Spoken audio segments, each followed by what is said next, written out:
देखिए, मेरी ज़िंदगी में एक बहुत ही बड़ा यादगार एक इवेंट रहेगा ये।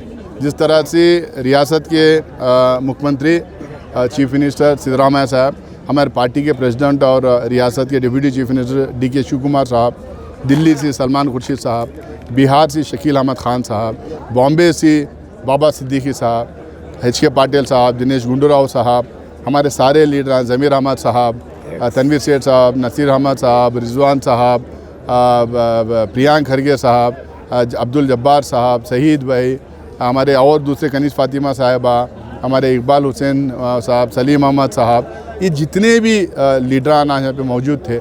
और मुझे नहीं लगता कि कोई ऐसा डिस्ट्रिक्ट है जहाँ से रिप्रेजेंटेशन नहीं था। सारे डिस्ट्रिक्ट से लोग गए थे, सारे असेंबली कॉन्स्टिट्यूंसी से लोग गए थे। इतनी बड़ी तादाद में यहाँ पे लोग पहुँच के आज ये जो फेलिसिटेशन का गुलपोशी का जो एक जलसा रख लिए थे, मुझे खुद अंदाज़ा नहीं था कि इतने बड़े पैमाने पे हमारे सारे दोस्त लोग, खासकर अब्दुल जब्बार साहब की रहनुमाई में हमारा माइनॉरिटी डिपार्टमेंट, बेंगलुरु के सारे एक्स कॉरपोरेटर्स, बल्लारी और चित्रदुर्गा के बड़े लेवल पे वहाँ से लोग आए थे।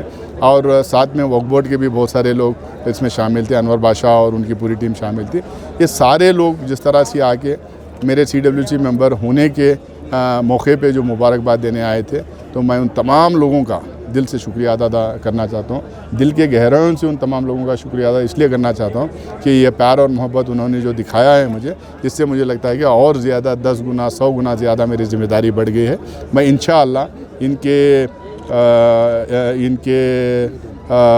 उम्मीदों पे खड़ा उतरने की पूरी कोशिश करूँगा, इनके उम्मीदों के बराबर काम करने की कोशिश करूँगा, जो कुछ भी मेरे साथ हो सकता।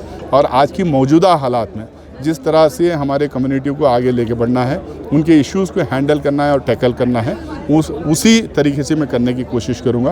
क्योंकि आज ये पोलराइज्ड हिंदुस्तान में कुछ भी ऐसा काम हम लोग को नहीं करना चाहिए जिससे जो हम लोग को एडवर्स इम्पैक्ट हो, यानी कि हमें नुकसान पहुँचाएँ।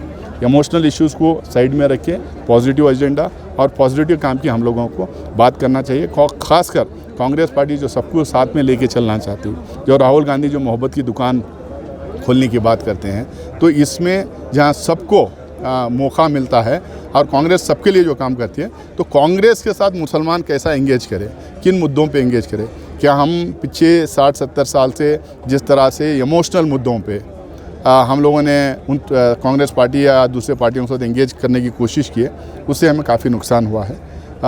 हम लोगों को पॉजिटिव एजेंडा पे, कैपेसिटी बिल्डिंग पे, एजुकेशन पे, हेल्थ पे, बैंकिंग पे, बिज़नेस पे, स्किल डेवलपमेंट में हम लोग को एंगेज करना चाहिए, एक।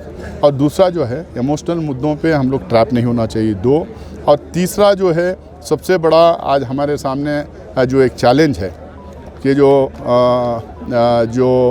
मौजूदा हालात है, जिस नाजुक दौर से हम लोग गुज़र रहे हैं, ऐसा नहीं कि ये पहली बार हिंदुस्तान के मुसलमानों के साथ हो रहा है।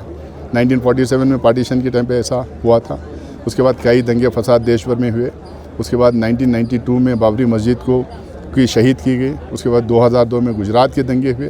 उसके बाद 2014 में भारतीय जनता पार्टी की गवर्नमेंट आने के बाद जो लगातार हमारे ऊपर जो हमले हो रहे हैं, हमेशा मुस्लिम कम्युनिटी, हमेशा इस देश के माइनॉरिटीज़ जो है बाउंस बैक किए हैं, ताकत के साथ वापस उभर के आए हैं, मायूसी में बहुत लंबे हद तक रहे नहीं हैं। तो मुझे उम्मीद है कि आज जो कुछ भी चल रहा, इससे हम लोग ताकतवर तरीके से और 10 गुना ज़्यादा ताकत से हम लोग उभर के आएंगे, बाउंस बैक करेंगे और हम इस देश का एक हिस्सा और इस देश के एक सेंट्रल जो पॉलिटी और सोसाइटी है उसका हिस्सा बन के हम लोग प्रूव करेंगे।